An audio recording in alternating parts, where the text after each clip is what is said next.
Okay. Now, Darren tells one investigator he never said he didn't have access to firearms. A statement backed up by previous photos and video of the suspect that would later be used as state exhibits in the case. Cool he is. Hey, bro. If she ain't willing, bro, she's gonna give consent. One way or another. Bro, what if she's a minor, bro? Only if she's above age. But that girl that you're texting isn't. She is? No, she's not. Just turned 18. She's 17. She's actually 16, turning 17. What are you talking about? Oh. Legally, it's alright. 16, you're 19. She's 17. She's 16. Dude, what are they 17. talking See how about? legal she's 17. It's legally alright. But you're still talking to her? I asked her what her name and how old she is. Crazy. That's talking. What time is it? How long have I been here? I don't know. I know you are. Have you eaten? Oh, I want to. I know. You know that, but you can't see him. He doesn't have it. Trust me.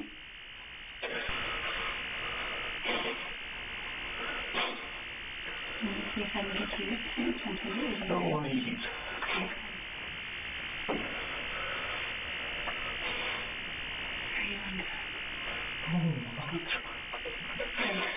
According to where you have on Instagram.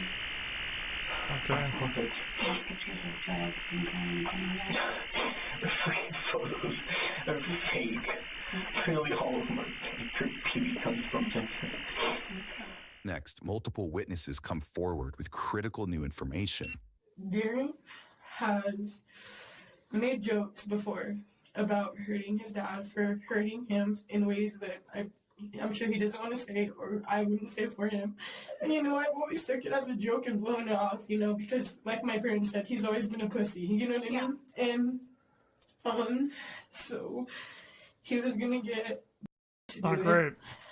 But one of our really close friends, so instead of Darren having do it, he had Julio do it. Yeah. Okay, basically they had traded guns, and then that Julio was down to kill. You don't trade guns like Pokemon cards. So basically, you Darren know, had planned this. That's why that's the not how that cameras got cut works. off. Right. And has Julio's gun because Darren had built a ghost block, which is the gun that was used to kill his dad, and Julio had took his ghost block, traded it with, and went to go do it. But I know that Darren was gonna get money from his dad dying because he owns all the all subs, and then he owns a couple buildings, you know. And Tire tree. Guns are not Pokemon cards. Julio said that he'll do it Okay. for Darren, and Darren would give money, but I never knew how much money. Like I just knew that whenever he would get money, that he would give Julio stuff. And what happened this morning? Julio, when you needed it. How? With the ghost block? In two bombshell statements, witnesses say Darren allegedly hired his friend to kill his parents in exchange for a portion of his inheritance. Just 1 hour passes before police track down the second suspect, identified as 18-year-old Julio Zamora, who police said was spotted in the passenger seat of a vehicle leaving his home. Just keys. What do these go to? Your car? My truck, my truck, my house. Just scoot away from the car. There you go. Spread your legs. Dang, are you balling? You got two phones? God. Well, that one has no service, and that one has service. I use that one. Oh, okay. Yeah. Like that. Yeah, you always carry the phone that has no service. That's exactly what everyone does. You're just being detained right now. That's what for, sir? You can ask him. It's my supervisor. We're investigating a crime that happened this morning. Your name's still up on it. That's what we're doing right now. Just to the 81 or? Yeah. Vargas, hey, go and detain him. Take him to the 81. All right. All right, brother, go on, put you on, get you back over again.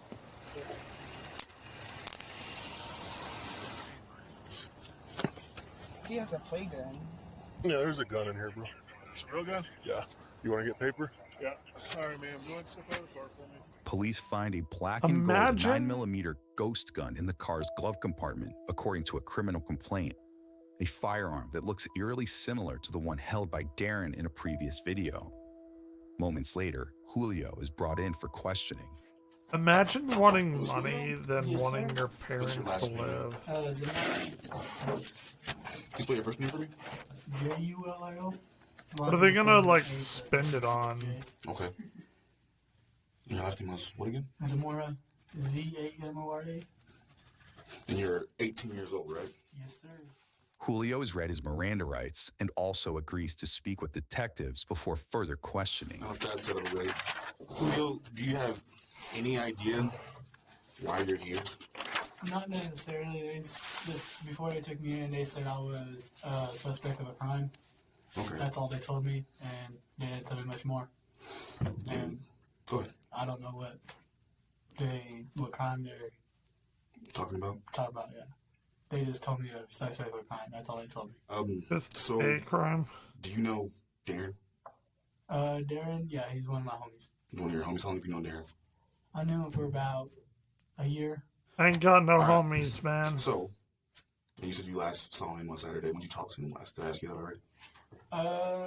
Yesterday, I think. You didn't know about what time? Last time I sent him a message when I was with this one girl about 1 o'clock. What girl? Someone I'm talking to. Oh, you got hoes. No, I don't got hoes. I wish I had hoes. You ain't got no hoes, Alright, man. So look, I know you just lied to me.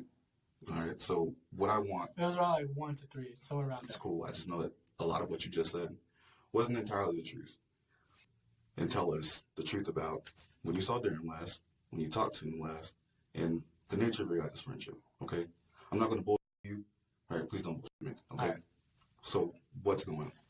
So last time I seen him was actually Sunday, yesterday. Okay. Yesterday when he got off work. What time was that? Around 3:30, 3:40, 4 o'clock, somewhere around there. Okay. Somewhere around there. I'm not good with time. And after that, we picked up one of my other homies. We're all together, and we went to one of my other homies' crib, another crib. Went to his crib, me and Noah kind of got into an argument and said that over something stupid, but we talked it out, we worked it out, and shit like that. We said that. Last time I seen him was after he dropped me off, which was around 5.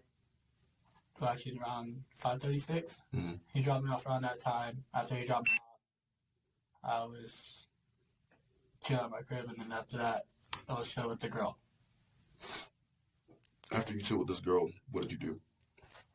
Nothing really, just mainly with my What brother did they at the house. think that? Like, what was their long-term So at 1 plan, o'clock, man? chilling with the girl. What time did she leave?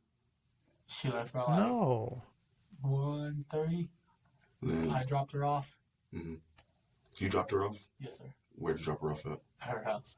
And then after you dropped her off, what did you do? I went back to my house. And then you stayed there for the rest of the night? Yes, sir. And I took off around around 5 o'clock in the morning to go get my dad some donuts and milk and me a bag of chips and a drink. And where'd you get donuts and milk from? Allsops. On Mabry and Sycamore. And that was at 5? Around 5:14, 5, somewhere around there. Okay. Ooh, 514. That's very specific. The truth? Or are you still leaving some stuff out? Yes, because I asked you that before, and I still think you're leaving some stuff out. No, sir.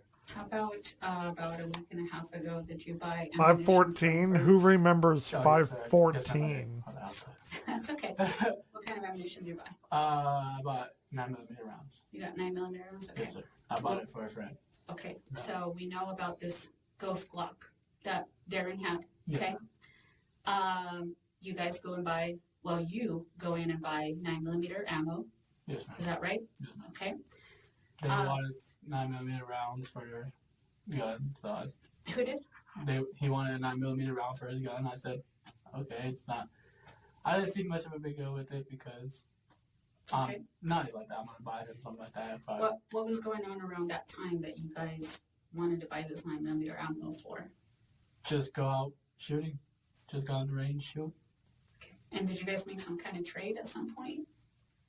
No, we haven't. I made a trade with somebody else, but then we traded back, and that's about it. That's about it. Yes, ma'am. Okay. Were there any other conversations about what Darren may have possibly asked you and to do? No, man. He really didn't ask us much to do anything. He just wanted to have fun, enjoy it, because it was me, him. Okay. We've talked to all those people, and we already know about this plan, okay? And they've thrown you under the bus, pretty much. So, at this point... They haven't, though. We talked about, like, Big stuff Gambit. like that, but Stuff like what? like, stuff like, wanting to do stuff... Big Gambit really from the don't really know police, much let's about it. see. We just talked about wanting to do different things. We know everything at this point. Yeah, Julio. and Big I really- Gambit I from really the wasn't really police. much Let's see if it into pays I'm like, off. That's a bad idea because I'm not that type of guy. Yes, I love my guns, but I'm not that type of guy. And what did he ask you guys to do? He asked us to do him a favor, Which is? kill somebody. I'm like, I'm not doing that because I'm not a killer myself. I don't have the guts to encourage to do that. Kill who? Kill his parents, I guess. I don't know. You know, man. Just be straight up. He told us he wanted us to kill his parents. I'm like, I'm not doing that because that's not something I would do. Big, How long ago did he big play come up from with the this? police. He came up with it about 2 months ago. Okay. How much did he offer you to kill his parents? He was trying to offer me money, but I don't remember how much. He offered me something and I just declined him. He was talking like $100, $1,000, Few hundred. few $100, Few 100,000. few 100,000. Where's he gonna get that money from? I don't know. That's why I'm like, no, because like he has a job. He really makes maybe like 800 every 2 weeks. So I'm like, I don't know. No, I'm not doing that. Even for that much money, I wouldn't do that. It goes, throw my life away in the drain. Hey, you would. So he did try to broker a deal Totally with you to kill his parents. would. Yeah, he tried. And you said no. Yes, ma'am. Okay. But his parents somehow end up dead anyway. His parents are dead? Don't. I know. I promise you, I don't know anything about it. No, I don't play dumb with us at this point, okay? I knew he was talking about it, but I didn't know his parents were dead. Yeah. And he's here. Yeah. And he told us your part. So we just want to know when he asked you to do this, Ooh. how he asked you to do this, and whether you just kind of went along with it. They or like, did he no. orchestrate Can they this? do that, like, legally? I guess they What do can. you mean, like, went along with it? Like, if I went along with it, just, like, act like I was cool with it? Mhm. I mean, I really didn't say much about it. I mean, it's his idea, and it's not my idea. It was his choice. I didn't do anything really much about it. I just kind of blew it off. People are How so did he say it should stupid. happen? He tried to say, like... You how it say, should I want my happen is lawyer. We break it. Well, one of us break in and all this stuff, and just They're so young. do it. They don't and know then I want my try to lawyer. rob stuff and everything like that, and then make it look like a whole big accident, coincidental. I'm not saying Try they to should say, get oh, off, go but in I'm there, saying, like, rob stuff, go in there, shoot I want my them, lawyer. go, and then come in my room, make it look like you did this, and then just take off. We have Darren's phone, and we've been in his phone, Snapchat, native messages, Instagram. So we're just trying to get you to be honest for your own sake at this point, man, because we have it all. According to a criminal complaint, suspicious That's what messages they're were found doing. on Darren's 100%. phone, including an alleged conversation between him and Julio concerning the victim's whereabouts on the night before the shooting. I sent them a message of a goofy picture of me last night around 3 o'clock. Mm-hmm. And then you asking him when his parents were going to be home and that you were out there. Where's Juicy Crabs? You did. I texted him when his parents For could be home, Fortnite. 'cause He Is he said on he has to be home Fortnite? before his parents get home. That's what he... Julio. Other concerning messages appear to show attempts to orchestrate the trade or sale of Or firearms Player among the Slayer, suspects. Caladrius? I Next, don't know. Julio decides it's time to fess up. But, we already know. It just has to come from you so that way we know whose role was what and who really was the ringleader and who wanted this done. Darren wanted it done. Okay? So tell me how he set it up. We know it was you this morning. I didn't kill anybody, I promise you that. Julio. What it comes down to is that you're either this misguided kid with the promise of a lot of money on the table, because $100,000, a couple $100,000 is a lot of money. It's not a lot. I work for a living. That's a lot of money to me. All right, you're either misguided and blinded by the promises of 100K money is this kid a gave lot you, of money. or you're some monster that wanted to kill somebody and call Not blood. kill And I don't think somebody, you're that monster. Are you that but- monster? No, sir. It has to come from you. Yeah, Because if that's it doesn't, it's going to look that much worse. You're going to look like that monster if you don't tell us the truth. Yeah, it's because he kept making a plan. He kept saying it for like 2 months constant. Kept going, and he kept saying this, and all that. And what happened this morning? His parents died. Okay. Tell me how you got in. The garage door was open. Oh, he fell for Can you it. tell us what happened when you were in there? He admitted I it. held the gun against my own head, debating it, because I didn't want to do anything. I was He scared. admitted it. He was fucked up staring real up? hard. I don't know. I don't know if he was up or not. Did you end up doing it? Oh, he admitted it pretty hard. Now I feel guilty about it, and I don't know. Was the gun that was found in the car with you the gun that you used? Yes, sir. Have you talked to Darren since? No, sir. Darren, he wanted Yeah, that gun oh back. my god. And He he fucked wants up to keep so that hard. gun. I'm just saying, like, it's good that he So what was the admitted plan? Like, it, after but it I'm was done, just... like, what was the next step? I didn't know the next No, step. he got real bad. Where'd you go afterwards? I just ran. All right, man. Is there anything else you think that we need to know about this? Anything you want to tell us? Darren, there is another thing, because Darren, he also said that he would kill me if I didn't do anything. And what was Darren's reasoning? He really didn't give me a reasoning. He just said that he just wanted it done. He really didn't give me a reasoning. His dad treated him like shit. His dad didn't do shit for him. His dad didn't really His treat him dad with the best respect, responsibilities, and everything like that. His dad just threw him under the bus and kept him. His dad just kept him fed and Why would you shoot the sheltered mom in the and... head? I don't know. I got scared when I pulled the trigger once, and then I jumped and. Could you see in there? No, How were you able to see? I don't know. Everything just went black. It's hard to hear, you know?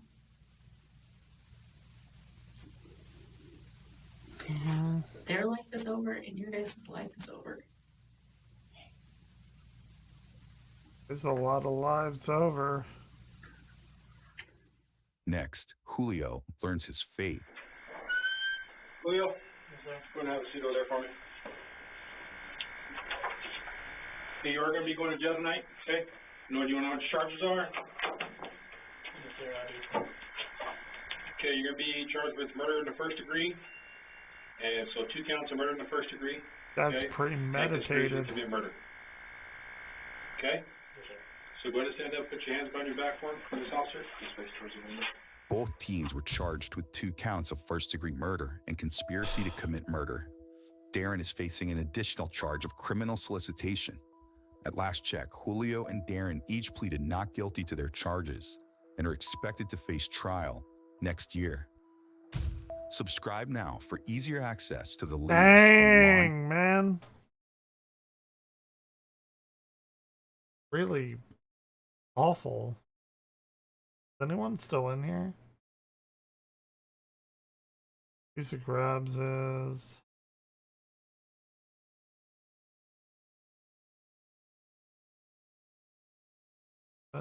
Nobody's on YouTube. I think Juicy Crab's the only one in. If he's even still in here paying attention.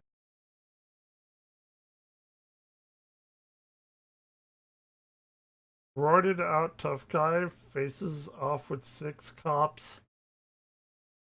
Again. Not just faces off with 6 cops, but he faces off with 6 cops again. It's a hot This July one's only day 20 in minutes, Reno, so. Nevada, where one deputy conducts a traffic stop after a woman called 911 over an alleged road rage incident.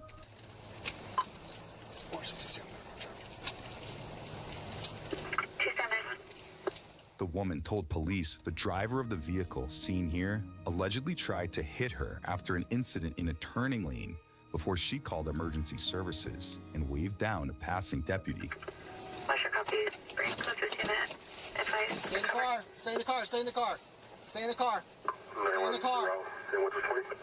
Stay in the car, please. Okay. Stay in the car. I said. Watch. I say Guy's not stay in the car. He's not staying in the car. Nope, get down on the ground. Stay there on the ground. Watch this on a second. Got the units. Suspect is walking away. Nope, stay right there. Do not go anywhere. Stay right there. I have Northern 91 en route to you. Can you confirm your 20? Stay right there where you're at. Nope, stay right there. Get on your knees. Get on your knees. Can you confirm your 20? Camera Lodge. Marshal, take this vehicle. Watch your copies. Cross the freeway, electric bicycles. Stop the vehicle. I said stay right there. Officials identify the suspect as Christopher Dude is Sheehan, roided who you might out like recognize from nobody's another incident business. 2 years later, when the veteran and brother of a Reno officer faced off with law enforcement. You guys are soft. Again. Watch it, North 31 will be around same 91. What is location? Get down on your knees. Cape Martin Lodge. It's on South Virginia Street. Get down in a bit, as soon as we figure this out. Next, across the street from Magic Carpet Golf. Okay? We can figure this out. The vehicle will stay there. It's not going anywhere. Stay there. Okay, get on your knees and stay right there for the second. Watch your copies, Stay please. right there. Stay right there. Copy code 3. Do not move. Get back. Get back. He's doing the thing, man. Sir, get back. Chris, get on the ground, please. I won't shoot you if you stay on the ground. Just listen to what I'm saying. I love you. I love you. Just stay on the ground, bud. We'll talk about it, okay? I won't shoot you, okay? Okay? Okay, please no. Could you please have a seat? Yes. Could you please? Good, thank you. Crazy. Just stay down. Can I need to see my mother. Can I see my mother? I can run to her. Okay, not at this moment. Please, can I run? Not at this moment. Can I give you everything I have? Get out of here. Don't reach for your pockets. Don't reach for your pockets, Chris. Can I get nude? Don't reach for your no. Can I show you? No. Just leave it as is. Yes.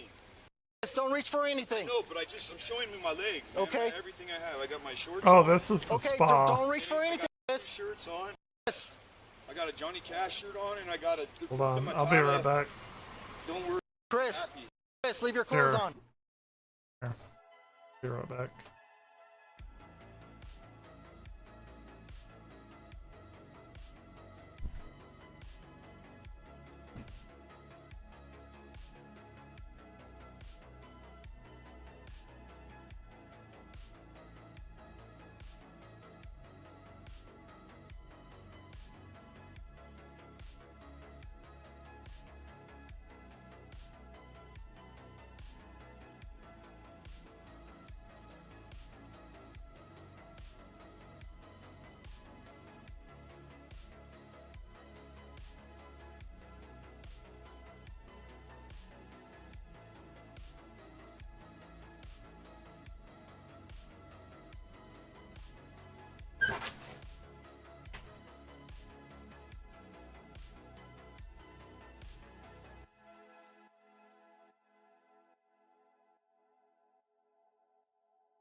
Okay.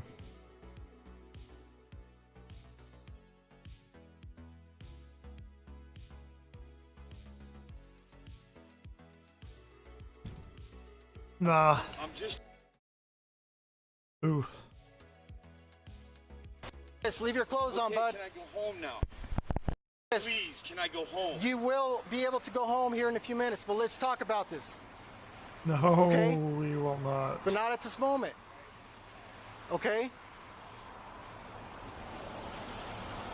Please. I'm left-handed. Come on. He's At this moment, left-handed. just have a seat. Talk to me. Where are you from, bud? I'm from Sparks, Nevada. My name stay right there. Back. Chris, back up. Back up. Stay right there. Stay on the ground. I know who I am. My name is Cheese, okay? What? I used to play football. Okay. I'm just... Talk to me about football, man. My brain's messed up from football. Okay, talk to me about football. What year did you graduate?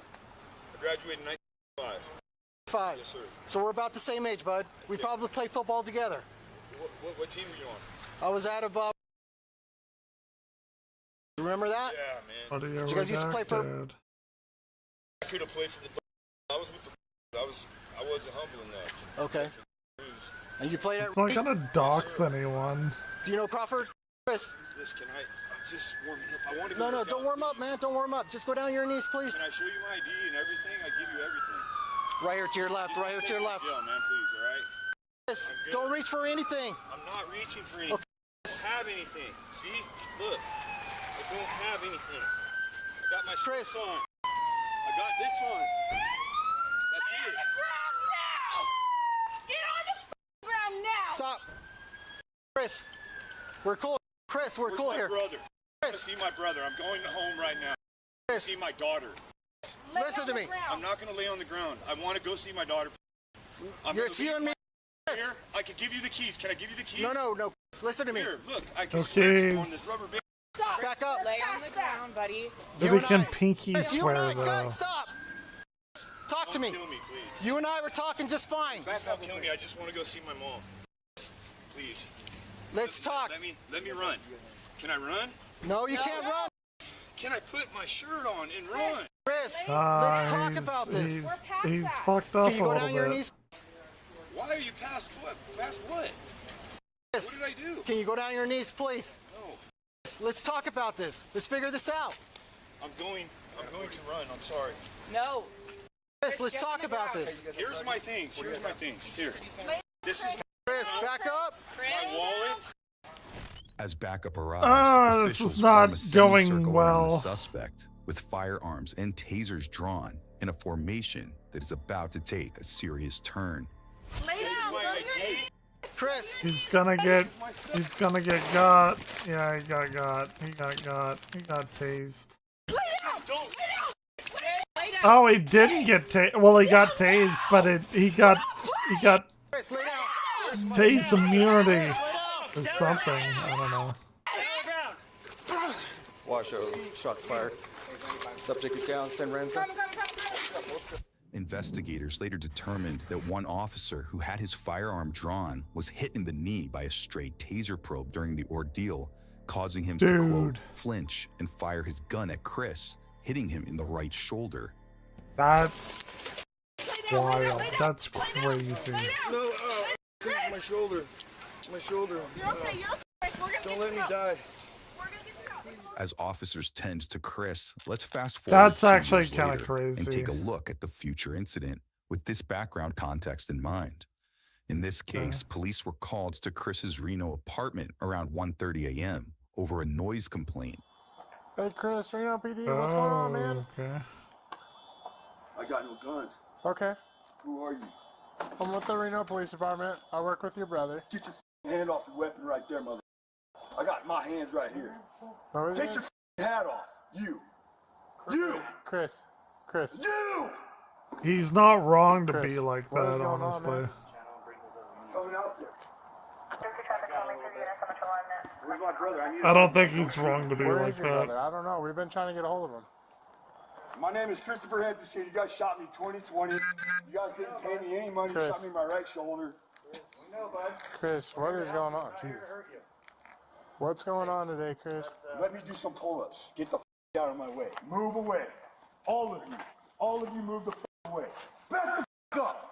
And if you do the Chris. shit in the back, Okay, he seems a little bit more agitated at this point in time. take me. I'm in my own apartment. Chris.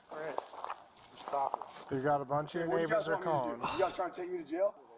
If I ask you guys nicely, I'm going to tell you guys right now. Whoever could go toe-to-toe with me, head-to-head, push-up to push-up, let's get it. Go on, facing the west right here. Facing that. I'm not saying I'm yoked. Okay? Back up and stay. Are you scared? You're scared. You're scared. Are you scared or not? Be honest. I'm not scared of you, dude. There's I know you're not scared of me. I'm scared of me. I fear one man. And his name is, do you want to know what his name is? Can I do a push-up? You guys won't shoot me in the back? I'm not, Chris. You promise me? Listen, I'm a man. Chris, do you remember? I'm a man, right? I'm a man. Chris, do you remember yelling? Shut your mouth, please. Chris. Put your taser down and shut your mouth. I see your taser right there. I know, because you got me amped up right now, Chris. All your weapons, I see them right here. Chris. I got you amped up because you guys are soft. Every one of you out here is soft. Okay. Every single one of you, especially that guy right there. I'm not trying to hide. Who you think you're hard? Chris. You think you're hard, motherfucker? Think you're standing there hard? Stop, my friend. You're gonna shoot me because you think I think I'm better than you. I was there when that happened, my friend. Do you Shut want the to up! Okay. You weren't there! Yes, I was. Did you come up and hit me in the chest, man? No, You're okay? I tried to Did you come up and hit me in the abs, man? You're good? Chris, can we Did you fix- do that? Chris, can Did you listen? say I love you, bro? Did you say that to me? Chris. Was my brother there? Hey, Chris. Can we get you some help, my friend? I already got 2, 3, 4, 5, 6, Hey, 7 times. You're gonna shoot me? I got no weapons. Chris. What else you want to see? You want to see the slog? Chris. Want to see the Sheehan slog, dude? Oh, you real? Chris. You guys think you're Dude, hard? it's crazy. This is Navy crazy. SEALs are hard. Go read your Bible. Shut the No, stop, boss. Chris, can you stop and listen? We need to get you help. You know I'm gonna you go need get me help. help. Don't No, stop me. with us. Don't shoot me, man. No, Chris. Please don't shoot me. I'm going to get my own help. Stop! We're gonna stop. We need I'm to gonna get you put a help. shirt on, and I'm Chris. going to get my own Oh, help. I've been online for 8 Don't hours. shoot me in the It's back. wild. Hey, Don't shoot me in the back, Reno PD. Don't arrest me. Don't touch me. We're gonna get you to. I have broken no laws. Shut the up. Let What me be laws quiet. did he break, Let me be though? quiet Like, to and be go in my own house. completely that fair. I earned with my blood, my sweat, and my tears. I understand. Shut the up. We're gonna get you some help. I'm okay? gonna go get some right now. We're gonna To- get you to an I'm gonna go The get some. BFNB. No. I just want to go home. Hey, Chris. What we can do is we can try to. Can you guys just issue me a ticket like you did after you shot me and let me go home? I promise to be calm. Can you have a seat? I promise to be calm, guys. All right, I appreciate it. In this incident, Chris was booked for disturbing the peace and resisting arrest. He That's later pleaded no kinda contest to the stupid. charges and was sentenced to 60 days in jail. Now, let's rewind back to 2020 Okay. as officers deal with the aftermath of the shooting. Come over. Sit up. Sit up. See my girl? You're okay. You're okay. Yep, I got Get a tourniquet, girl. Water. I don't know what kind of timeline we're establishing here. You're okay. Look at me. You're okay. All right? Okay, yes. Talk to me. Talk to I me. love Jesus Talk to me Christ. right I now. love Jesus with Talk my to me heart right and now. soul. You're okay. Okay? Talk to me. We have medical on the way right now. Can I please see my... Come on. You're okay. all my stuff's right there. You're okay. Okay? You're okay. All my stuff's right there. Okay. You're okay. Can I possibly Hey, get out of listen. these handcuffs? Yes, medical's here for you, okay? Just talk to me. Talk to me. Can I stand up and Talk take a to me. sip What's of your- water? what's your Can I have birthday? some water, please? What you got? What you guys? And I need a sip of water. I'm from You want to watch the green tourniquet applied? Yep. Reno Green, so. Yes, I would. It's a little weird. 31. All LEO is okay. Tourniquet applied at this time. Back up. I got you both. Okay, your daughter? How old's your daughter? I don't want to tell you guys. I'm sorry. Hey, man. What's your name? I don't want her to know this. Hey, what's your name? No. We're not What's your gonna name? tell her that, okay? My name is... Next, one officer catches up with the alleged victim of the initial incident. Ma'am.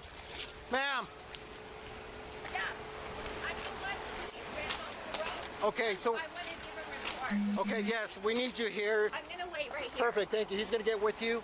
tell me real quick when you were waving We me are down. very close to I being was trying done. to pull out of Starbucks, but I had a red light, so I was stopped waiting, and he had a green light turning. Okay. So he was turning, but he stopped, and he kept going, go, go, and he was just irate.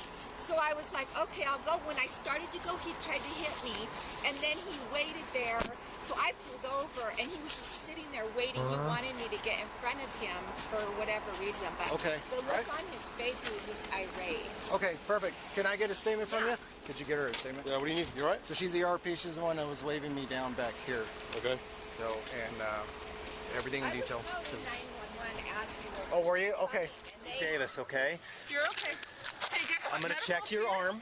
Okay. Can I get my water, please? We're gonna Not get right you now, water. man. Can I please We're have gonna some get you water, water. man? Please. We're gonna get you All I water. need is water. It's in my vehicle. We're gonna get All you right. water right It's now. in my You have vehicle. I shears somewhere? promise you. There's Shears now. Trauma shears? My daughter knows I that got a there's. pocket knife. Can I You're have? okay. You're okay. Talk to me. Keep talking to me. Okay? Here. You okay? What are you feeling right now? I'm feeling comfortable with you. Okay. Okay. But if you can. You were born and please- raised in Sparks? Yes, ma'am. Okay. And can I please get my Where's your family at? family? Where's the I hole? was just praying about them. Where's the hole? I hope. Stay up with me. Talk to me. Please Talk help. to me, Yes, okay? ma'am. All right. Let's get in here. Talk to me, okay? Davis, what do you need? I'm looking for the hole. On the ground. He's got cuffs on. He's got cuffs on. Put him down on this shoulder on his side. Just go slow. Roll over, buddy. I gotcha. You're gotcha. All right, it's fine. We'll go up. We'll go up. I don't know about this one, guys. I'm not quite sure. Not right now, man. Hey, on the medical side of things, all right, open I don't that think up in the the guy main like center did compartment. There are anything some wrong. Israeli bandages. Sir, can I have some water? I'm football. Nothing. Start. Have a sip. Just a little sip. It's inside. Hey, bro. Hey, it's inside my can you lock my vehicle. car? It's on my Everything's hip. unlocked. The center console, everything's totally Right safe, there. bro. Right there. It's all like football stuff, for real. You could throw. I gave him to Talton. 44. I just need it locked. It's got weapons in it. I just need it locked. I locked it. Can I get it? No, you're not going to get up yet until medical comes. Sir. I don't want you up, okay? Until medical comes. You guys have water first, huh? Can we? Hey man, here's the deal. Here's the deal. Let me tell you why you can't have water, okay? Okay. If they have to take you into surgery, they don't want anything in your stomach, man. So we can't give you water until the medics tell us that we can. It's some bullshit. So we just have to wait, okay, bud? Okay. It's not I that we're think being that's mean. I think that's some It's that bullshit. we have I just have to be comfortable waiting, if that's okay. No, I know that. I Hey, could really use water. medical though, knows guys. it's clear to enter, right? Like if I had a sip of water, I could be a lot more comfortable. Hey, were you involved? Hey, we're going to cold water. all we want for you. I'm not going to get comfortable and stop fighting. I need you just to comply. Okay, we need help. We need to get you help. Hey, medical LaFrance, help. would you move my bag away just so it doesn't get I full of don't- blood? And Thanks. can you turn my taser off because it's live? I'm so thirsty too. Okay? I'm so Other than that, we're good, man. No, listen, I'm as thirsty as you. Okay, so I want you to just sit here and listen to me. Kemper, you good? What's your plan? No, we're good, man. What was your plan today? Just watch your knees. There's blood everywhere. In the moment, just feeling the Holy Spirit. Right. Feeling Lord Do you go? Jesus What Christ. church do you go to? I don't know about this. I believe, I'm trying to become a member of the Church of Latter-day Saints. Hey, get Remza to just come in here, bring their Don't gurney. do that. say, That's the tell them worst we're thing in you could control, do. We just need to get him out. Moments later, medics arrive on scene. We're going to. I'm good. Shoulder. We're going to get you up here in a minute. Okay, but I need you to comply. Okay, we can't fight. We can't do any of that. Okay. All right. To help you Can I now. get some Okay. water, please? Hey, remember I was telling you, if we have to go to Can I call surgery, his number? then we can't do water. That's Then why you'll we can't do puke. it. It's You'll the medical puke. side, man. Okay. They need I to. know. That's I'm thirsty. that's I'm so thirsty. I'm thirsty. pretty sure that's a lie. Okay. I promise I won't. Someone can correct me, but I'm This is the doctor. This is going to be based on the doctor's order.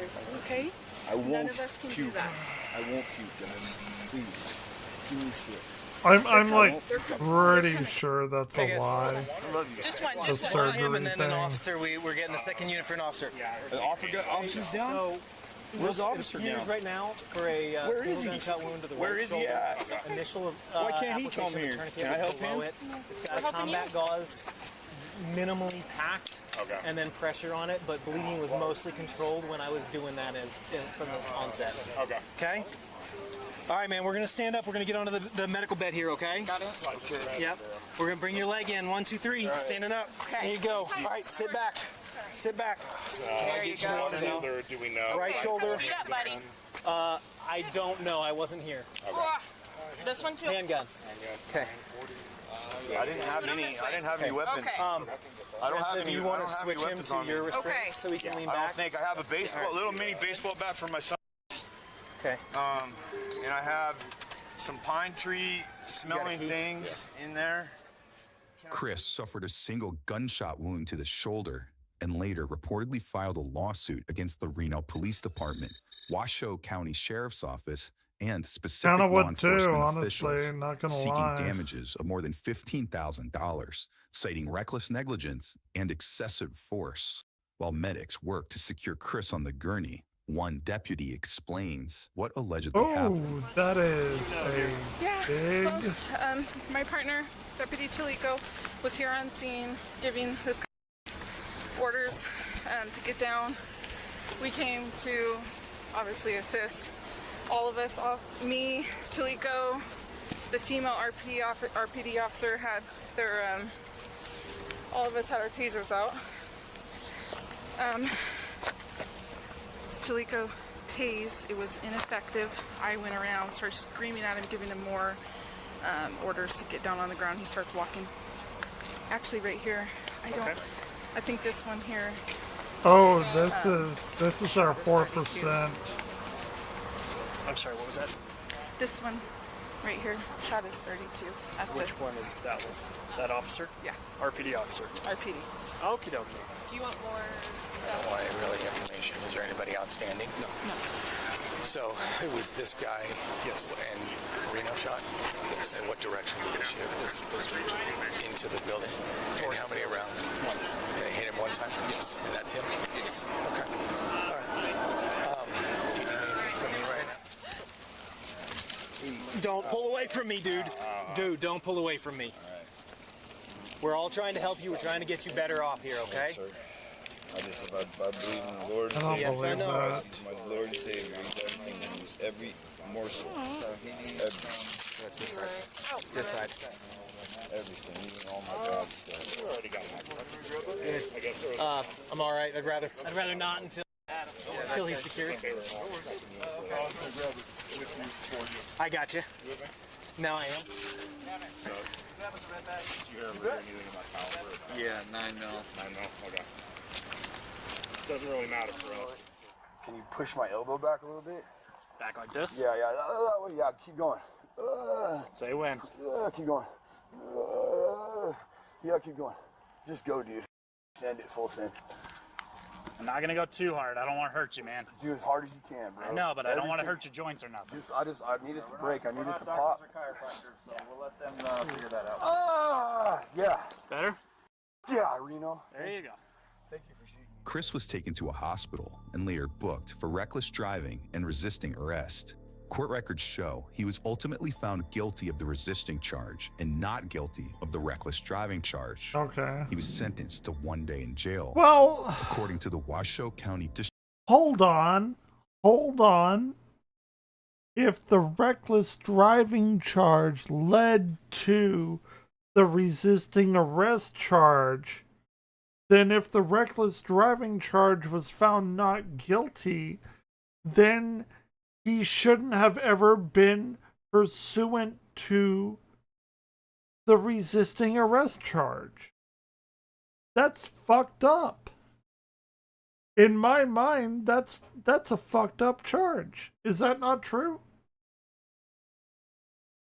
And if not, tell me why not. If he should have never been caught for the reckless driving, then he would have never been in the situation of resisting arrest. So if the reckless driving charge was thrown out, then the resisting arrest charge would have been thrown out, because you could get anyone on anything and people would resist arrest because they weren't doing anything wrong, and you could still get them on the resisting arrest charge Because, of course, everyone would resist arrest if they weren't doing anything wrong. Tell me I'm wrong for that. I don't think you can, because I don't think I'm wrong for that.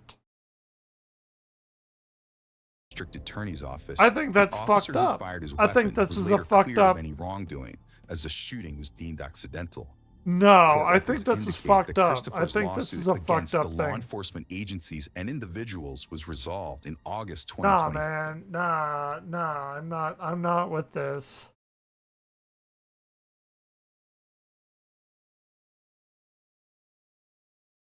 I'm not with this. If his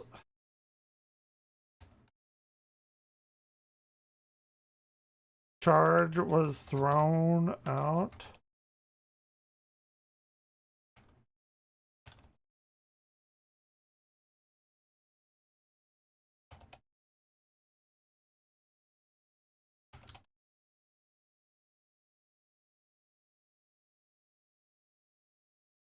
because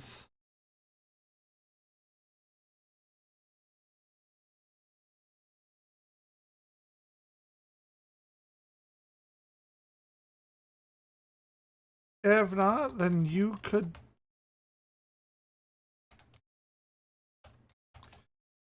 And then most people would.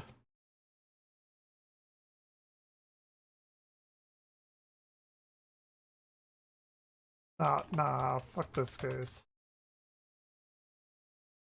This is bogus. This. Nah, fuck this case, man. Fuck it. Fuck it.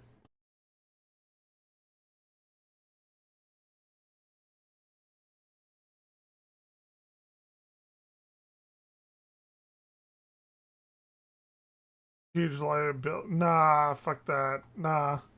I think everyone is with me. Man kills neighbor for blasting loud music. Okay, this is how I would It's die. 9 p.m. at an apartment complex This is in how I would Clarkstown, die. Washington, where police respond after a man called 911 to report he had shot and killed his neighbor over a noise complaint. Don't like it. You get that guy called? Okay, do me a favor. Slowly walk out to the gravel and then walk down to this guy right here. Is he in your apartment or his apartment? Oh, it's the God man. Police identify the suspect seen here as 76-year-old David Boyd, a resident of the apartment complex for just over a year. Okay, why did... Dude, if a guy is Yes, do me a favor, put your blasting hands loud behind your back right music, now. You're I'm going going to handcuffs. join him. Is In this room? He's in number 4. 100 out of 100 times. Police, anybody else in here, make yourself known. Please make yourself known. In turn, the enduring power of music will Clear. I am 100% of the time going to join the loud music man. Inside the apartment adjacent to David's, police find 53-year-old Chad Van Scotter dead from Looks 3 like, apparent gunshot wounds, 2 to the chest, Skywalker, and 1, kind quote, of. right between his eyes, according to police. Next, David is escorted to a patrol car where initial investigators begin questioning. He's in number 4.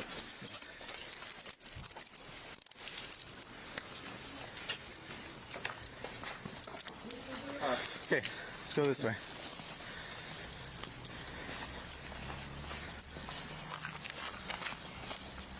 So you know everything's audio and video recorded, okay? I'm sorry, what? Everything's audio and video recorded. Go right here to this car. Okay, we are nearly there. Everything is being recorded. Oh, okay. Yeah, that's cool. Up front right here. Do you have anything on you that's gonna stick, poke, stab? Oh, any other weapons? My Leatherman is right here. Okay, just don't reach for it. I'll grab it. Okay. Where's right here? Right here on my belt. Don't Okay, reach I'm gonna for it, take just tell me.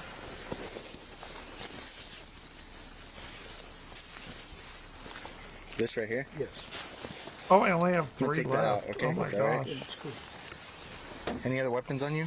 No. Damn, I did really good on this one. 76 years old. Okay, hold on. Before you say anything. Dude, just put your... You need help getting in there? I can't. So, scoot back. Dude, my man is just listening to some Go fucking slide Pink your feet Floyd. in for me.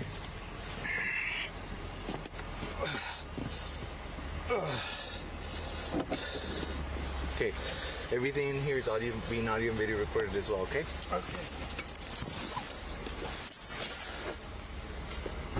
Alright, I'm gonna read you something, okay? Alright. So at this point, this time, you have the right to understand the rights I've explained to you? Okay. Having those rights in mind, were you willing to answer some questions for me? Sure. Okay. Can you walk me through what happened tonight? Well, basically... Let's freaking go, baby. Chad thinks that I said something derogatory about him. Okay, who's Chad to you? Chad, he's just my neighbor. Okay. I don't even know his last name. Okay. And when I first moved in there, he was fairly nice to me. Would come out, sit and smoke pot out in the front of the house there. Okay. And would come over and talk to me when I was sitting out in front of the house. And he indicated that he wanted me to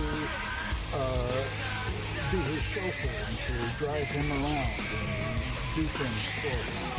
Okay. And I said, well, I can't afford gas to be hauling me around or anything.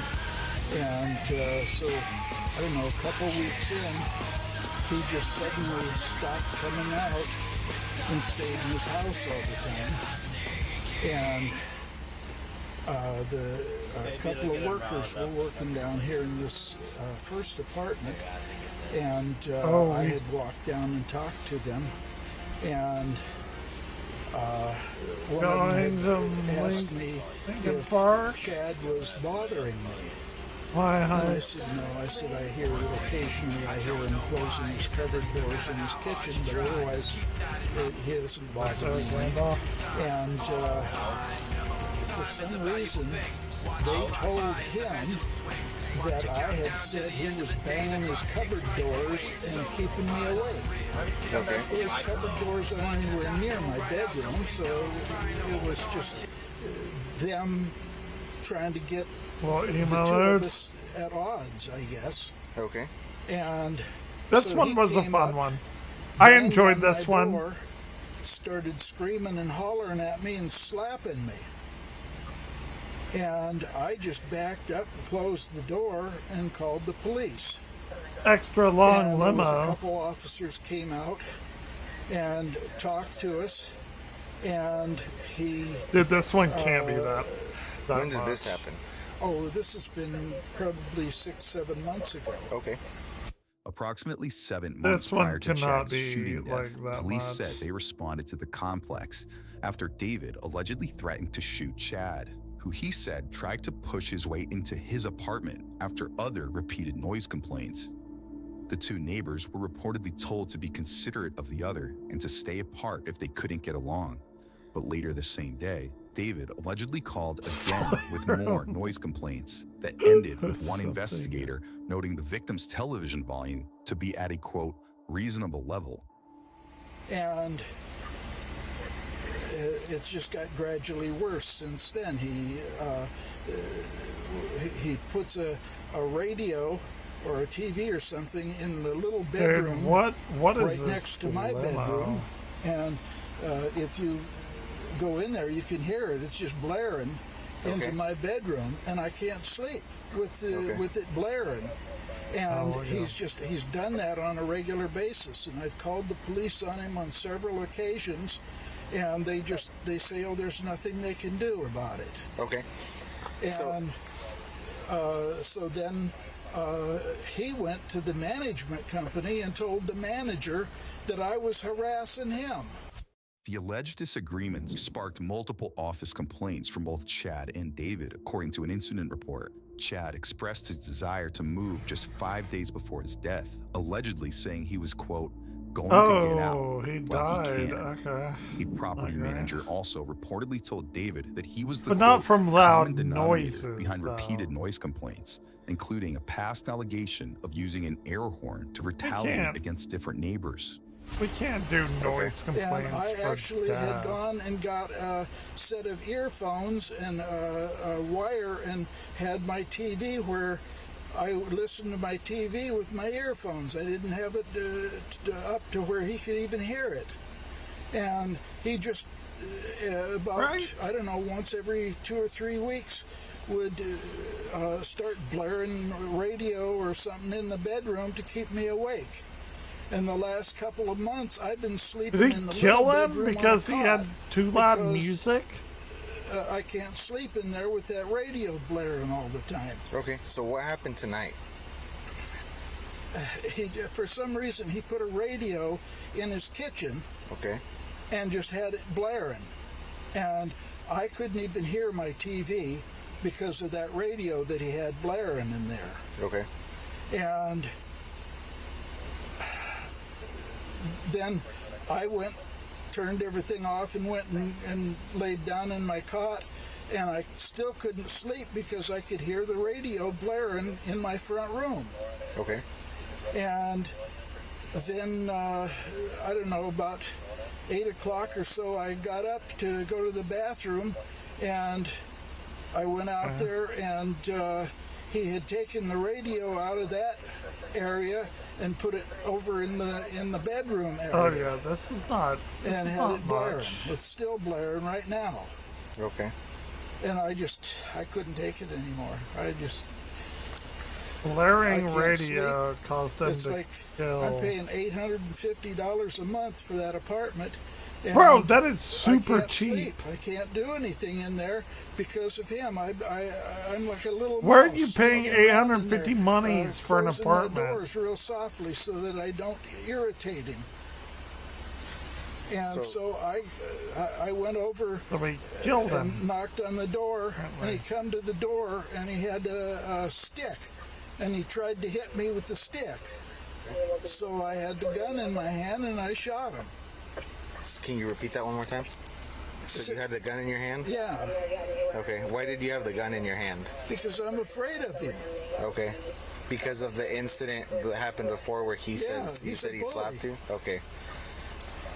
Tonight, was there anything that he did to you physically? Yeah, he hit me with the stick. He hit you with the stick? Yeah. Okay. Where did he hit you with the stick?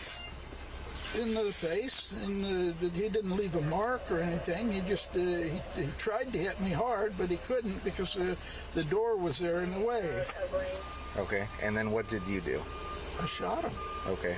How many times did you shoot him? I think 3 times. Okay. David admits to shooting his neighbor, who he says attacked him while Probably he was not trying great. to confront him over the noise. Next, we join one officer inside the home, where during a safety sweep, we get an idea of the alleged sound he's referring to. The testing of altitude is always high, so we have to worry about that. It was too low in the game. It originally sounded like this. It was a little more muffled, so what I did was I gained it all the way up. And then I took the lows, which were all the way off. Let me tell you how ridiculous it is. With the lows off, the highs off, I'm gonna run in there and check out that stick. It's a cane. It's a cane. Yeah, I'm sure they got it right now. Okay. Did you hear any of that? All of that? Yeah. Okay. I think it's a cane. That's what it So looks is he fairly deceased? Where did he shoot him? Looks like the head and the chest.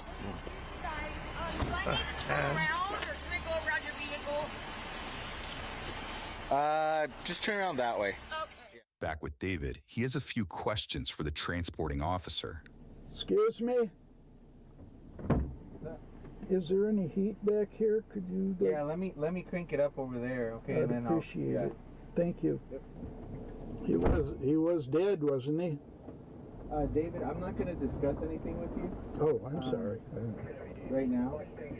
Okay. Moments later, David arrives at the police station, He's where like, he shares yeah, a few I don't thoughts know, with I one don't know. officer while waiting for detectives. I was so stressed out. Dude, he's an old person. He I doesn't feel give a relaxed shit. now that it's What are we over. even talking about? That guy just had me wound tight as a rubber band. I feel just relaxed now. I don't know what to tell my daughter. Maybe I could have one of you guys tell her what I did. I've never killed anyone before. Never even wanted to. All you have now. Except my dad. Congratulations. he was kind of a butthole. But no, I don't think I could have killed my dad. Now, detectives enter the room to begin more thorough questioning. Get my recorder turned on, David. Right? Yes. Okay. Yeah, we gotta have recorders on. Dave. Dave. Okay, I'll call you Dave. Are you cold, Dave? Got it chilly? I'm going to turn this heater on behind you. Is that all right? I appreciate it. The Can you cold start nature by walking me being. through tonight's events? About 1 o'clock or so, Chad came home and come in and he put a radio right against the wall. Putting a radio adjacent is to my definitely a front room. death-worthy offense. And turned the volume up full blast. It's definitely a death-worthy I event. have a By murder, cord yeah. that runs from I've my definitely TV murdered a person. to earphones, and so that I don't, because I'm kind of No, hard of hearing. I would be don't wanna the guy bother that other was people murdered in with this my particular sound. aspect. And I would be the guy playing the this music radio loudly. he put there was so loud through the wall that I could just barely hear my TV on the earphones. Okay. And this is an ongoing thing with him. He'll have a bad day and take it out on me. But I always by have blaring headphones. Music. He at one point had Bro, some go over there bass and have a speakers, and he brewski would with go and he them. would just turn them And bass listen to speakers his up full music, and blast y'all trade and music. just blare whatever it was he was playing. Go make And friends. So I finished the show that I was watching, and were you blaring the went show? in the little bedroom. See, I've got two bedrooms there: the big bedroom and the little bedroom. The little bedroom is over in the corner, and because he's been blaring that in my bedroom, I've been sleeping on a cot in that little That bedroom. devil music. So I went in there, got undressed, and got in the cot. And I still couldn't sleep because I could hear that music, even with the doors shut. I could hear that. I think it was a radio. Had like. I don't know what he was playing. It was Probably wasn't a radio. oh, let's see. It had what is that show where they had the guy with the train track? Train track. And he. Well, it that's was a what kid's he's- show. Mr. Rogers. Mr. Rogers. He had that on. Okay. Mr. Rogers was And- never a radio show. Of course, you know the sound would carry. You're talking about, and I couldn't sleep. what is it, Sir Thomas the Tank What- Engine? About what time was this? That you? About 5:30, I guess. I finally went and laid down. I was just getting to where I was thinking I might be able to nod off, and he had to he shoot him. turned the radio off. And then Bro, he took go it over and he there put and it in the smoke a little joint with bedroom him and listen to some fucking Pink adjacent to my Floyd. big bedroom, and turned it up full blast again. So now it's closer to where I'm trying to sleep. Okay. It's fine. And I'm just totally stressed out from It's him completely doing this to me okay. on a regular basis. I mean, it's been several months, and I'm gonna he watch just more goes in spurts, 80s and commercials after pretty soon this.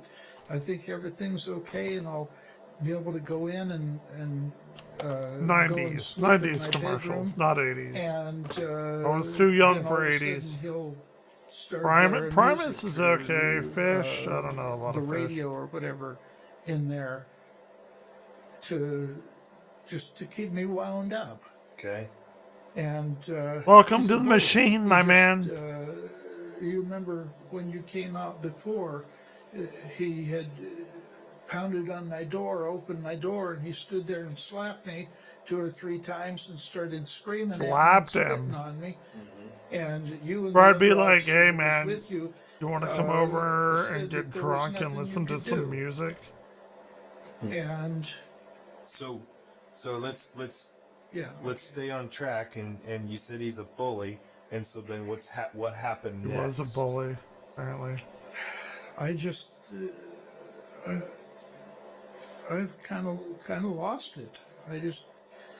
It's like, what am I going Had to to do? kill him. I called the management company and talked to a girl there, and she said, oh, she'd call him, and well, when she called him, he turned the music up, or the sound Dude, that's up, my man. louder than it was before, and he's done this before. When It is about getting a I job. Yeah, called the you're police, you're and the police going come into out, the machine, and after the they work, leave, he turned the the workforce. sound up louder than it was before. Your brother One was witness later told 100% police right. that David was allegedly overheard yelling at Chad, calling him names, and said that the victim complained about David's alleged ongoing harassment.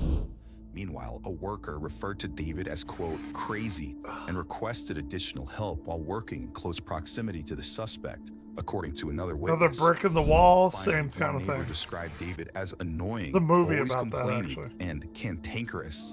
The management called me. Dude, I don't know, you a week seem like ago, you would be a and, dope-ass person He's to have a writing me beer the with and riot listen to that I'm music. harassing Chad, Gotcha. and that Chad Don't has kill been a there guy. longer than I have. It's like, what's that got to do with it? We're both paying the same amount of rent, Right. and I just couldn't take it anymore. I got dressed, and I went Had to- and took had my to kill gun him. and walked over there, knocked or rang his doorbell, and he didn't even bother turning the sound down on the like he normally does when somebody rings the doorbell. And Maybe he was vibing. came and opened the door and saw that it was me, and he grabbed that stick he had there and started swatting at me. He hit me in the side of the head with it. What was he saying? He was saying, I welcome to don't the remember. It machine. was kind of garbled. And then he realized I had the gun in my hand, and he kind of backed away a bit, And then and you then said, came at me again. welcome to the actual And machine. when he came at me, I shot him. I think I shot him right in this area, in the chest. I mean, he's And, perfectly okay with it, I guess. Then I think I shot him like in the chest area a second time. Chestal And he region. kept coming at me, and so I pulled the gun up and shot him in the head. Well, okay, well, the head will do it. The head shot. And then you left and then called police? After I shot him Yeah. in the face, yeah, I walked back over to my place. After obtaining a search Roberto? warrant for David's apartment, investigators said they I gotta later practice found my a gun and shell stabbing. casings alongside what they described as a murder note where David allegedly stated he was, quote, fed up and was, I know quote, Roberto. going to kill this asshole. Like I say, he had me wound Right. Helicopter door so handle? tight that, Door?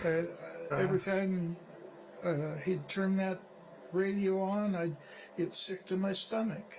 And just Oh! Let's go, baby! shake. I'm just so stressed out living That's there actually pretty next to quick. him. Mm-hmm. So Dave, you said that Only like you 3 just more minutes had it left. tonight. Yeah.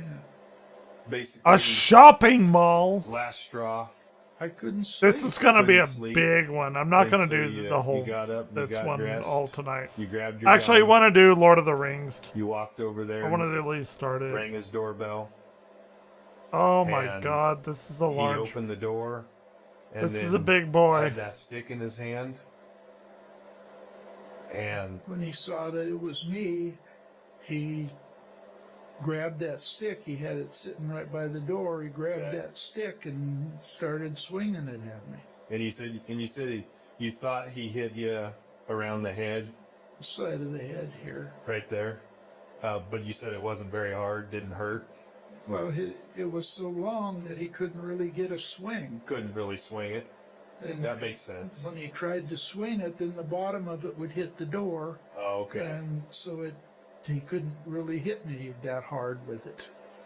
Dave, I gotta ask you, when he did that, You know, he's why so did- why old, did he you just doesn't back care. away and call police? Bro. I've called the police over and over. Each situation, and every time they say, "Oh, there's nothing we can do." Well, each situation is different, right? So why didn't you just back away at that point and call? I was the aggressor. I was You the didn't guy care. that was at his door. So that's fair. What are the police going to do? They're going to arrest me for harassing him. Okay. I've never I shot mean, even based. an animal before. He And knows I what was he did. I expecting think him that's kind of to, based. You know, do something, but he just fell down and didn't move anymore. Yeah. Well, that's what happens when you once he shoot people fell- in the head. After he fell down, was motionless, then what happened? Yeah. You didn't go inside, correct? I don't think he kind of cares. looked in there Okay. to see if he was moving. And He didn't wasn't move, moving. So I just figured he was probably dead. Did you know at that point you did wrong? I don't think I did wrong. You don't think you did wrong? No. Okay. No, he wanted the guy to stop playing the music. He went down there, shot him once, shot him twice, didn't turn off the music, shot him in the head. Guess what? Music got. He didn't do wrong. Actually, I don't know. I guess the music probably would have kept on playing. So that probably didn't solve his problem.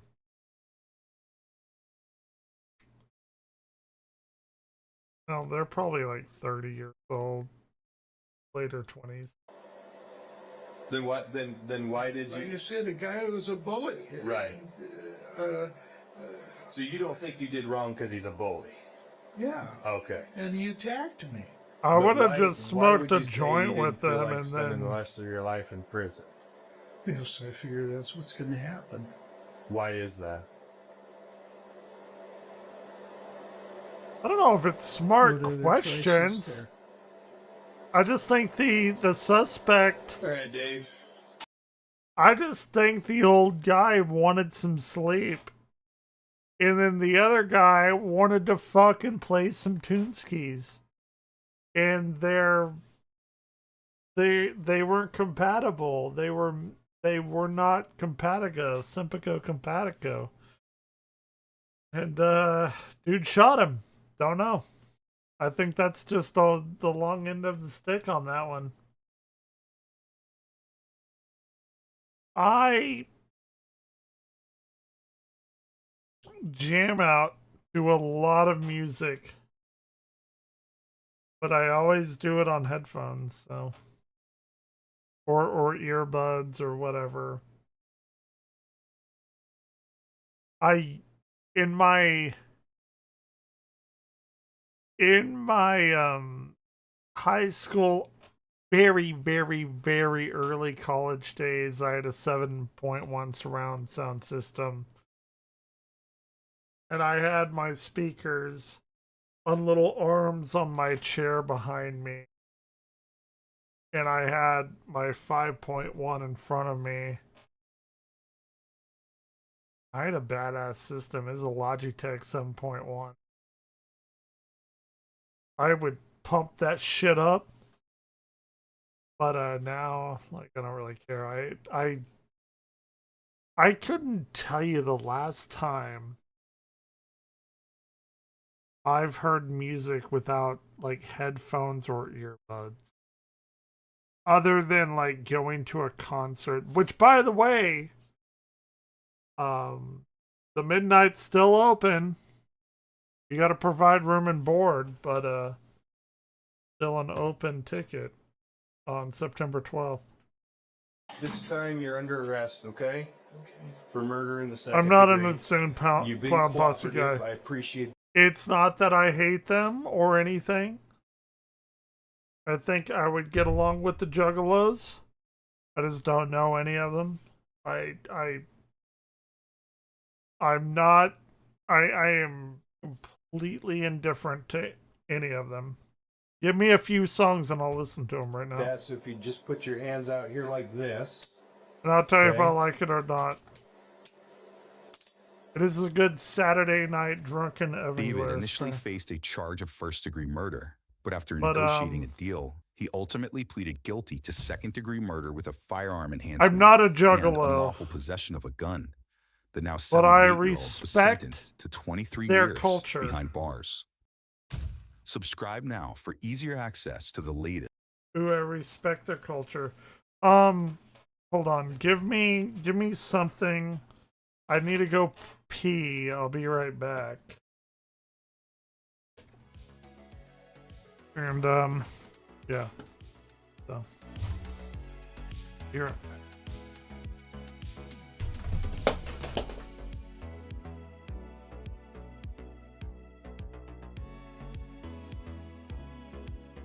I said it before and I'll say it again. Life moves pretty fast. You don't stop and look around once in a while, you could miss it.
Dude,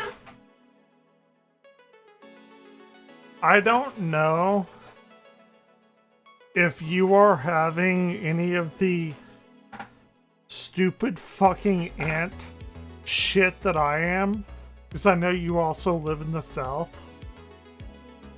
But late July and into August, we always have this like ant crisis where they fucking find the cracks to come into the house, and it's like always in the fucking bathroom. It's always in the fucking bathroom. Just went to pee, like ants everywhere near the sink.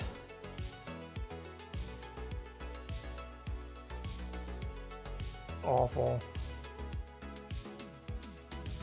No, we don't have roaches. It's always like late July and August because they're searching for water. It's not roaches. Hold on. What is your ICP like? RIP Cobra.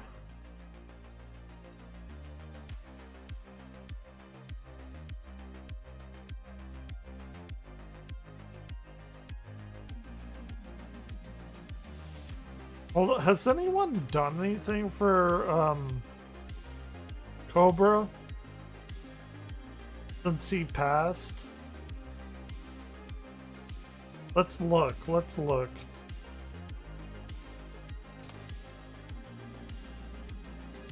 King Cobra?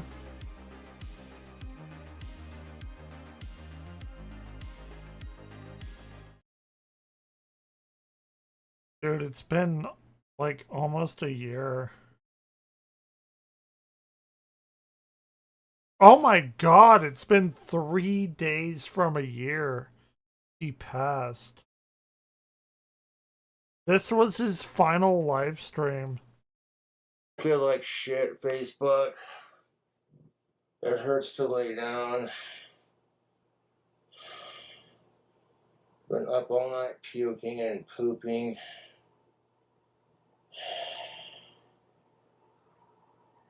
Oh man, I feel like shit. I'm hot, I'm sweaty, I'm clammy, my stomach hurts. Been up all night. Dude, I like JFS Cobra. Like, people shit on him or whatever, like Lolcow, but you know, he's just a guy doing his thing. Puking and using the bathroom. But I will push through this. He was poisoned. He did not push through it. It hurts. It hurts to breathe. Fucking my stomach. My stomach hurts.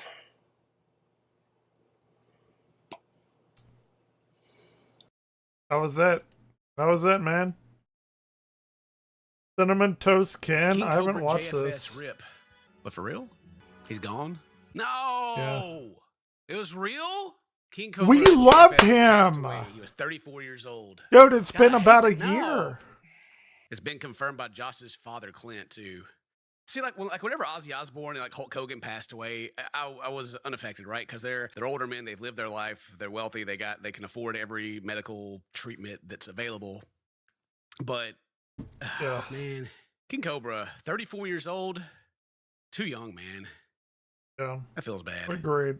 Okay, like stuff down like this down here, nothing's confirmed yet. Someone reported unresponsive at King Cobra's house earlier today.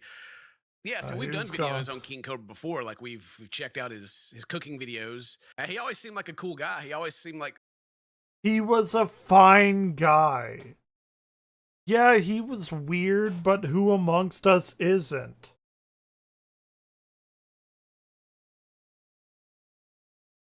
If this was Juicy Krabs or me or fucking Sun Wukong, who thinks their shit don't smell bad, but it does because AI infects it, but no, it's us. It's the streamers. He got more than us, fair enough. Be real. But he was a real one. Like he seemed like a guy who had a rough life or whatever. but seemed like a nice enough dude. He He definitely was fine. He was fine. He wasn't a Christian. He wasn't a freak. He was just a weird fucking dude that lived his life. Why is my chat not working? What the fuck happened to my chat? Chat box. Reload. There it is. like lived through his content. Like he live streamed and talked to his fans, and it seemed like he considered them to be friends, and they send him stuff to his house all the time. They would send him alcohol and pizzas, and they would troll him. And you but overall, he people seemed like that he was sub to kinda me just buy me okay with alcohol. everything. And of course, we've covered like his girlfriend that he had at one time, Jessica, and like the people around him. I seemed think like she they were, killed him. like bigger problems, right? The thing that sucks about this is whenever we have people like King Cobra here, or even like our Boogie, or Amberlyn Reed, or any of the other Look, I totally respect Cinnamon Toast Skin. people that put themselves on the internet and that the internet kind of like laughs at for different reasons. Like I'm not trying to get at here. So you got like the different like online locales, right? And a lot of them like they got like health things going on, and people are like concerned they're going to be okay, and they're hoping that everything is gonna they'll be healthy and fine. And this is the thing that everybody worries about is this, right? We don't actually know what happened to him, as far as I understand it. You're like, oh, he drank his life away or whatever, but like he didn't have jaundice. He wasn't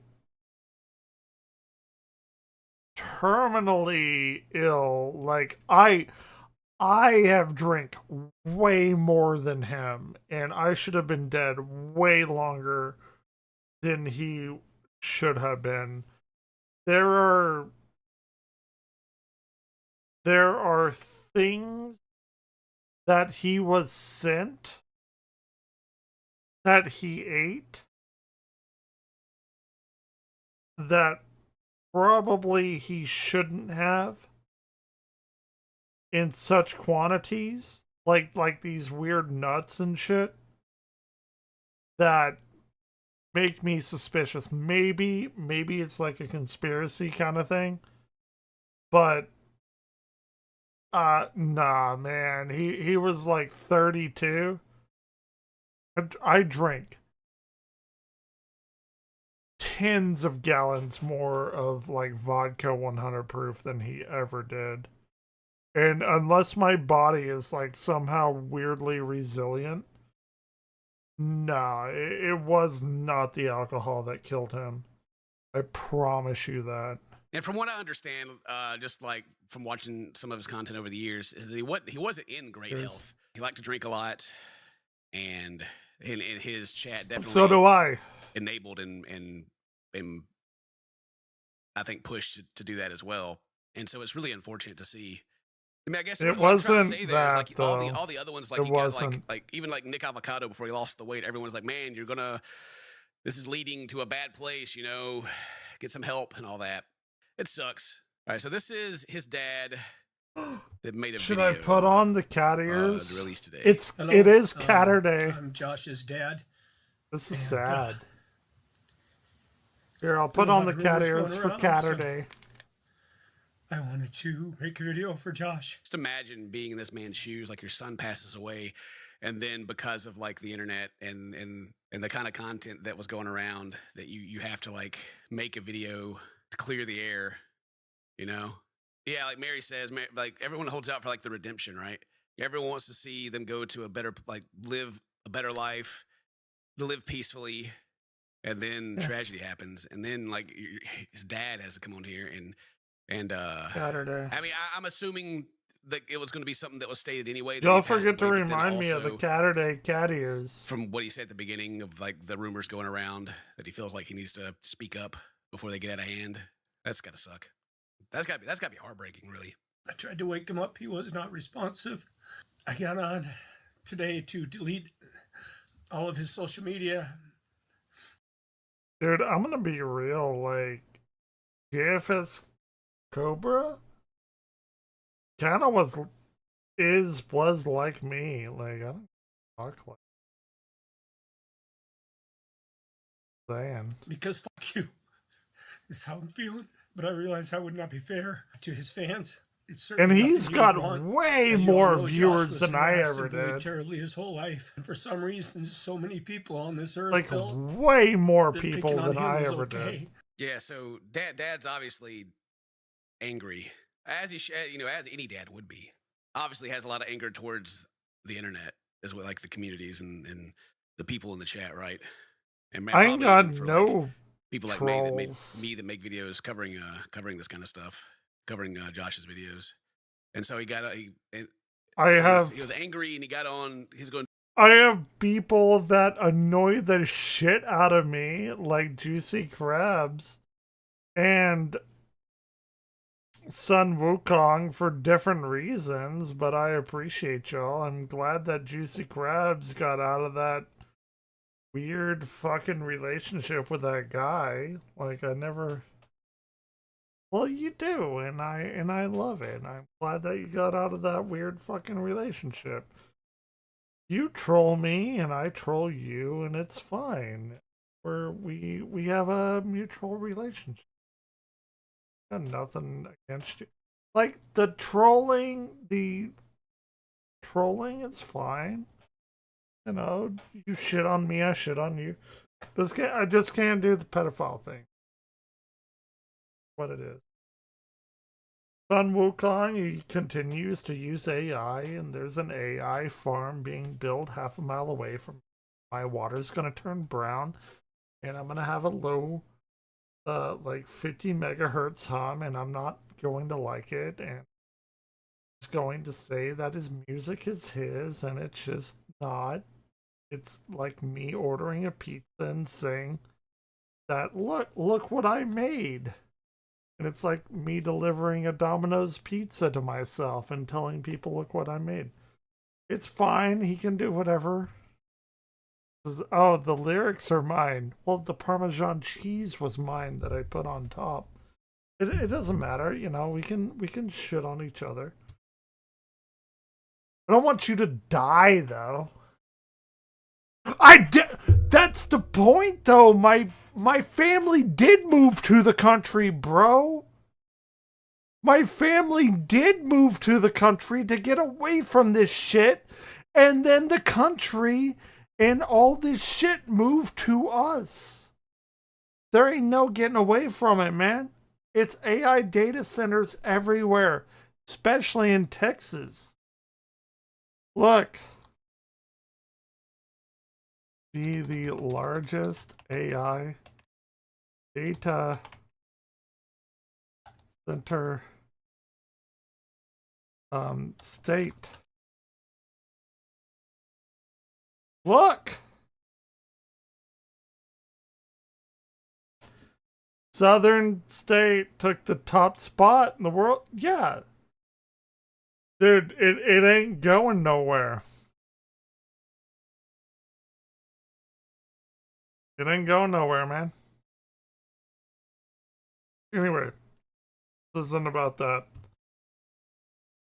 Delete everything, take everything down, which is, I can't imagine. Like, if I was in the same position, I feel like I'd probably want to do that too. Do not delete my shit. Do not delete my shit.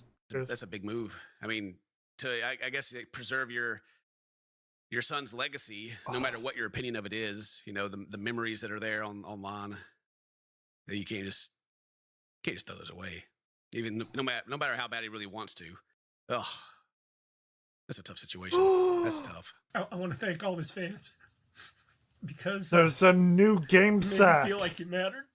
Which is another thing. Like, it causes a lot of reflection. You know, like when we made videos on it, and we always try to keep it lighthearted. Hopefully, like really, like even if we did cover the more heavy stuff, it always try to be lighthearted, where we're trying to not bully him, but also laugh at what's going on. Like the cooking stuff, like pouring all the ridiculous stuff onto it and then leaving it out all night. But he was cool with that because he released a cooking book as well, right? He released like his recipe book. Yeah, it just makes you kind of like think to like, man, It's like, are we enabling like I got another big boy more people here. to go in and like kind of bully this kind of thing? Or his dad said like he thinks that he it's two sides of the My same last thing, right? one, but like he thanks the fans, the people that supported him, that made him feel good because a good one. Obviously he's in a dark place mentally and found some comfort online. But then the I mean, yeah, dark place mentally, found some comfort online, I guess. Like I actually do empathize with Cobra like a lot. Like he had some weird fucking shit going on. But in the end, like if you rip all of that away, he just wanted people to interact with online. And that's why I do this every other day. side of that was everyone picking through his life and kind of making fun of the kind of ridiculous situations. Yeah, that I'm gonna bust this bad boy up in here.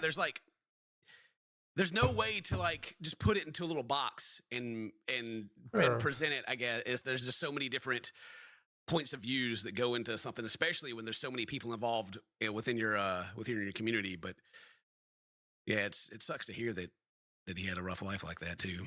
Thank you for supporting him. I'm gonna get me one of those harps. I could buy it right now. That is a minstrel 29 string harp, and I should buy it right now. Maybe I'll die tomorrow or in the next week, and maybe I should buy it today to like at least get. For encouraging him, for the people who helped him produce his music and his wands. do Thank it. you so much. You know, Josh was extremely stubborn and wouldn't let me help him with anything. Because he had to do it on his own, and I get that, and I respect that. It's heartbreaking, man. It makes me want to. I'm fighting it. Makes me want to tear up and cry. I don't know what it is. It should. I mean, it's should. very sad, but I don't.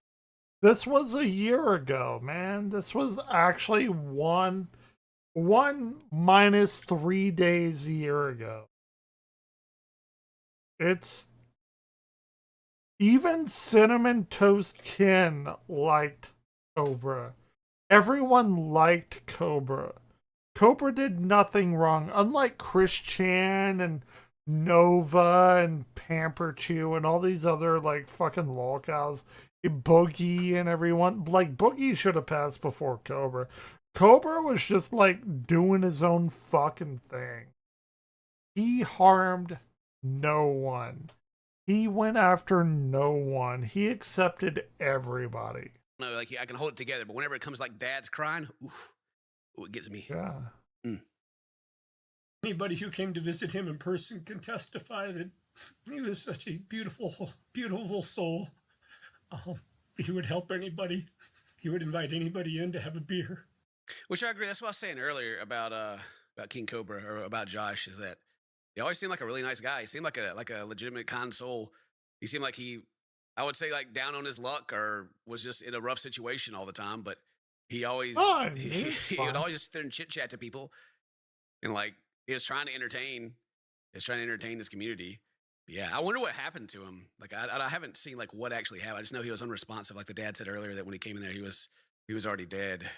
But I wonder what had happened. We'll look into it later. We'll finish this first. You can raise a glass today for Josh. Doesn't have to be alcohol, especially given these circumstances. We don't know how he died. He died in his sleep. So they don't know yet. I don't want to like guess or anything. And I feel like that's in bad taste. But I do wonder if there's if he streamed the day before and if he was feeling okay at that time. Okay, we'll look into it once we're finished here. It's probably something like his appendix or liver. He struggled a lot after he lost his best. It wasn't drugs. He didn't do drugs. I will play some videos about what had happened because he got sent a bunch of shit. And it definitely wasn't drugs. And I don't think it was his liver because he didn't look wrong. If it was his liver, he would have had jaundice, and he didn't have jaundice. Believe me, I'm looking for that in myself. It's not any of that. I have a feeling of what it was, but I don't know. Maybe he was doing like okay, man. Like he was like I was following him like pretty good. I don't know. We'll see. We'll do a little deep dive here in a minute. He's just really, really struggling, and he started drinking so much. But raise a glass to him today sometime. And Ozzy did die, and he started drinking like a whole lot. But like the liver is like, you know, people tell you that like, oh, you know, liver failing and everything. Drinking like incredibly heavily, like I'm talking, like I drank incredibly heavily for about 3 years, but then like laid off, and I drank like normally heavily, which is weird. Which I feel great actually. I don't think that was it, because it takes about 13 years for that to happen. He should have been in his mid 40s before he got by the old liver demon, which hopefully that's when I will get got. But it shouldn't, because when he did that is when I got divorced.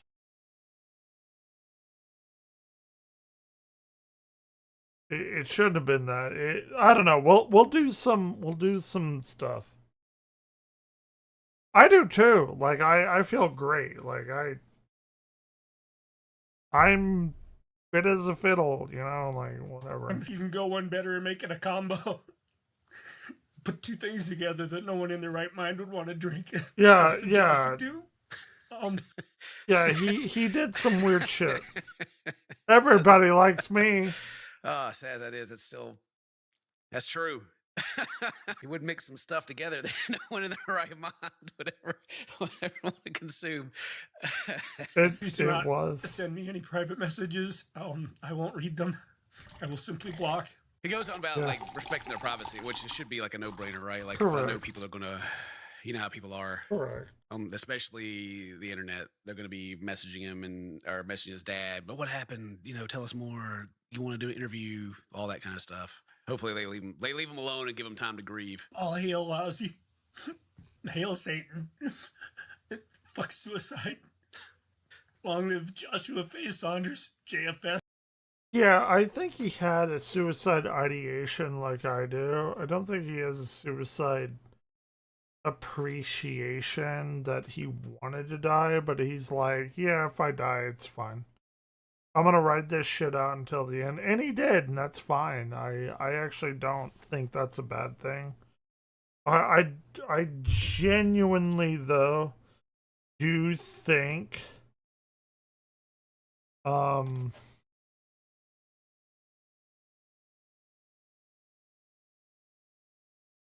care package. I think the care package.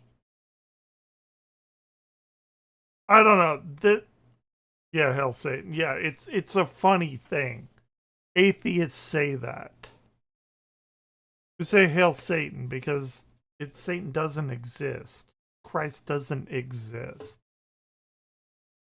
It's just a funny thing that atheists say.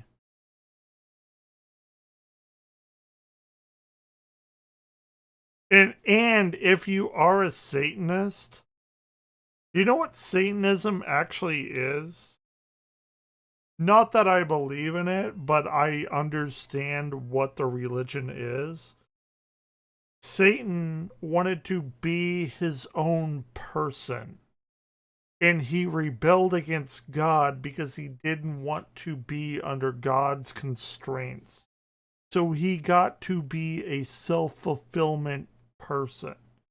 And that is what Satanism is. And if you go to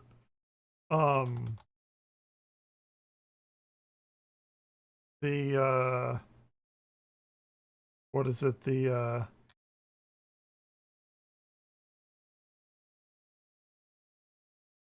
what is it, DNA atheist? No, it's the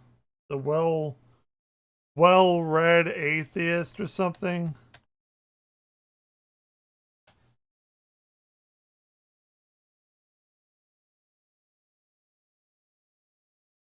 No, what is his name?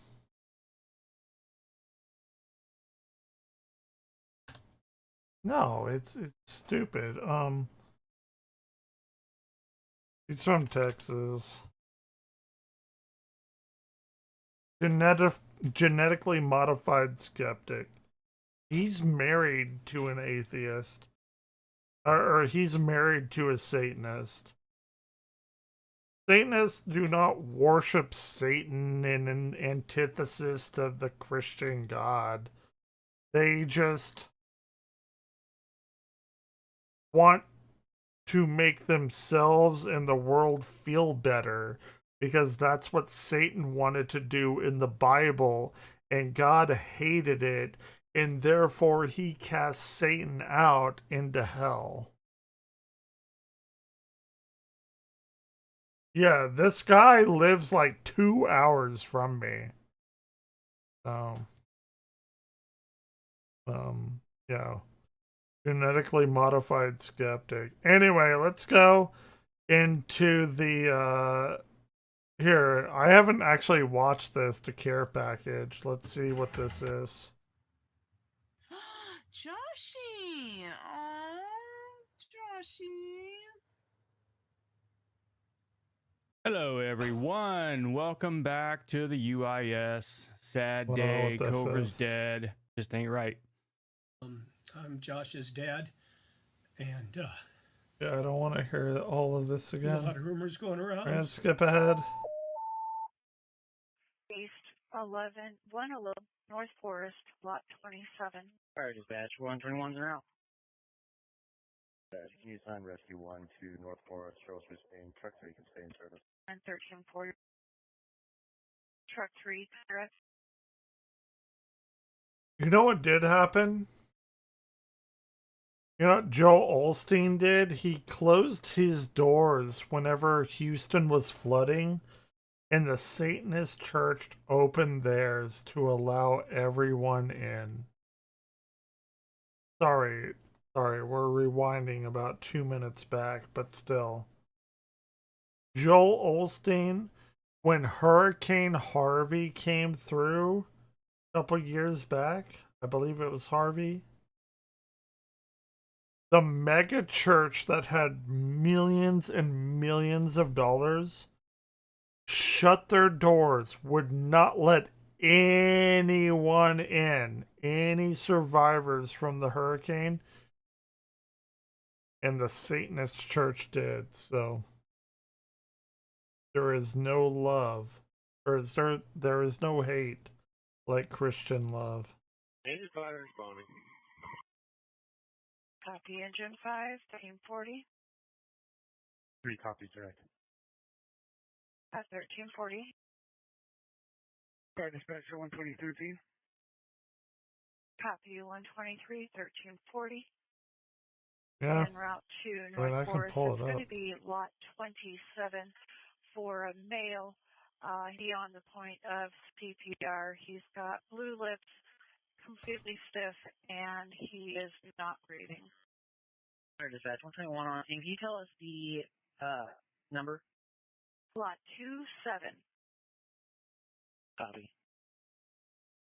Dispatch engine 5. What's the 2017, yeah. calling for?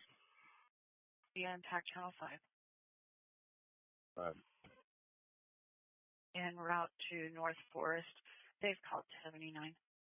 Fire dispatch, engine 5's on scene. Oh, they did. They did later. They did later. So it's technically false. Excuse me. Fire dispatch engine 5. Go ahead, engine 5. Now we need to clarify who called 1079, because we're at 111 North Forest, number 27, and no one is home. would be They did 30 after everyone was in desperate block panic. 27. Sorry, dispatch. And that was it. Cobra seal of approval from 2 days ago. And like move my other snacks to the other side.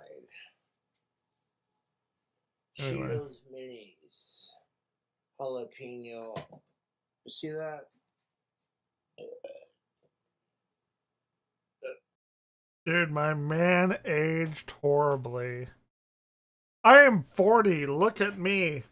I have a full fucking head of hair. Yeah, I have a lot of Gandalf graybeards in here, to be fair. But I got carded the other day. And I'm like, thank you. They're like, oh, they actually said, oh, you've aged gracefully. And I'm like, okay, that's a weird thing to say. The packet of barbecue fell off. But anyways, Cheetos minis, cheddar jalapeno. Oh, excuse me.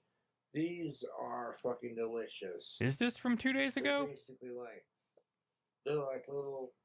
Or is she just playing Yeah, some shit you don't. to show You're off like that Native she American, sent him right? something he eats. Yeah, you're like John Redcorn. You'll never age.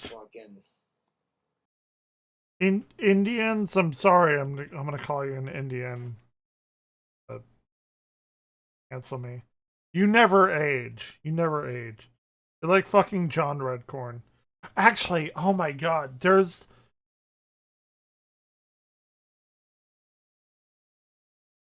We already watched a tribute to this. Okay, I am going to hold on.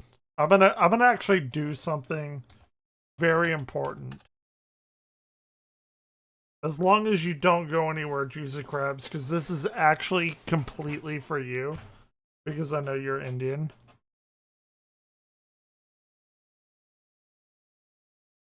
There's a new King of the Hill where they end John Redcorn's story, and I want to do it just for you. I have to turn off YouTube. YouTube is